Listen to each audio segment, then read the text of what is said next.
So Virginia's Attorney General candidates clashing in their first and only debate last night, as Democrat Jay Jones says he deeply regrets texts in which he fantasized about killing a Republican lawmaker. I am ashamed, I am embarrassed, and I'm sorry. I am sorry to Speaker Gilbert. I'm sorry to his family. I'm sorry to my family. And I'm sorry to every single Virginian. Jason is going to try to make this race about my mistakes. But this race has always been about more. It's always been about each and every one of you and the future of this Commonwealth. And the stakes of this race are too high for it to be about anything else. The stakes are too high. Are you kidding me? Here to react to Fox and Friends Weekend co-host Charlie Hurt and Griff Jenkins. All right, I want to play this response from the Attorney General, and then I'll bring you in, gentlemen. Let's watch it.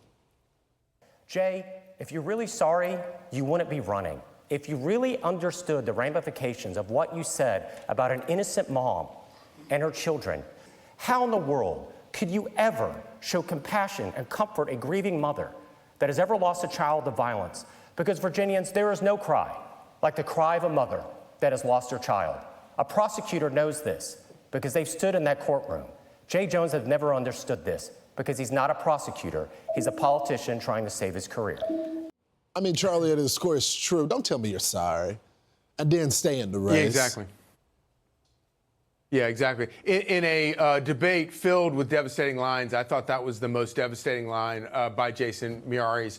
It is extraordinary to hear Jay Jones come out and he says, you know, look, this is too important. We need to focus on what's important. Then proceeds to, I lost count at about 38 mentions that he made of Donald Trump because he didn't want to talk about his record and didn't want to talk about, quite frankly, Jason Miyares' very successful record.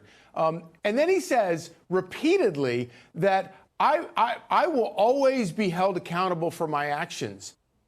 He hasn't been held accountable for these actions in any way. He never explains how he was held accountable for his actions. He apologized, but he only apologized. He got dragged kicking and screaming to his apology when the texts first came out. He went on the attack and somehow tried to blame Jason Miyares for the texts coming out as if it was some sort of political hit job on him. The guy has never taken responsibility for anything. Well, and Griff, it's starting to impact that governor's race as well, as our latest Fox News polling shows that it's tightening. Yeah, it sure is. And, you know, when I was watching that debate, I like to sometimes watch what the Democrats are saying in real time. And former First Lady Jill Biden's press secretary, Michael LaRosa, literally wrote that Jones should fire his debate preppers, strategists, and media advisors at the first commercial break. Why?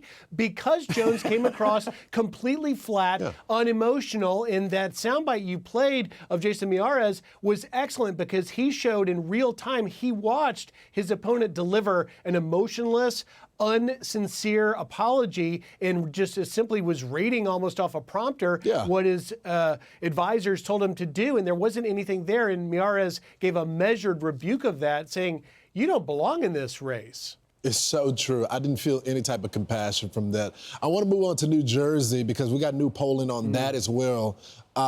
Mikey Sherrill is at 50% and Chitterelli 45%. We got a race now, Griff. Charlie, I'll go to you first. Charlie? Oh, no, indeed, we do have a race. It's incredible. Both in New Jersey and in Virginia, two Democrat states, both of them, Democrats should be walking away, especially in an off year like this where you have a Republican in the White House. Voters usually sort of go against whoever is in power, and this time it's Republicans, and it's Donald Trump, by the way. The idea, it says a lot about the candidates for sure, but the idea that that both of these races are closing, and the New Jersey race looks like it's within a handful of points, I think means that Democrats are in a devastating situation. Yeah, can I just add to that quickly, Lawrence? We just learned in the last few minutes that Barack Obama has now endorsed Mikey Sherrill. That tells you that there is very much desperation. They're bringing in the closer, and you also will see the DNC chair Ken Martin just did an interview yesterday with Politico where he says, in quotes, that New Jersey may be the best place for Donald Trump to blunt the Democratic momentum. Let me translate that for you. We are tempering expectations, preparing for a Chitterelli victory. Yeah, I'm not sure how helpful the former president is going to be. He's lost his swagger. It's not, I mean, after he told black men to show up to vote, I mean, that just really wasn't impactful in the last election. Gentlemen, what do y'all have coming up over the weekend? Oh, we got a big show. We've got Attorney General Jason Miyares will be on. We've got Tricia McLaughlin, DHS Assistant Secretary Madison Sheehan, Deputy ICE Director Hugh Hewitt, Priscilla Block, country music star, and none other than Kid Rock. Oh, hey now. That's what I'm talking about, gentlemen. It's good to see y'all. Be tuning in tomorrow. It'll be a party. I'm Steve Ducey. I'm Brian Kilmeade. And I'm Ainsley Earhart. And click here to subscribe to the Fox News YouTube page to catch our hottest interviews and most compelling analysis.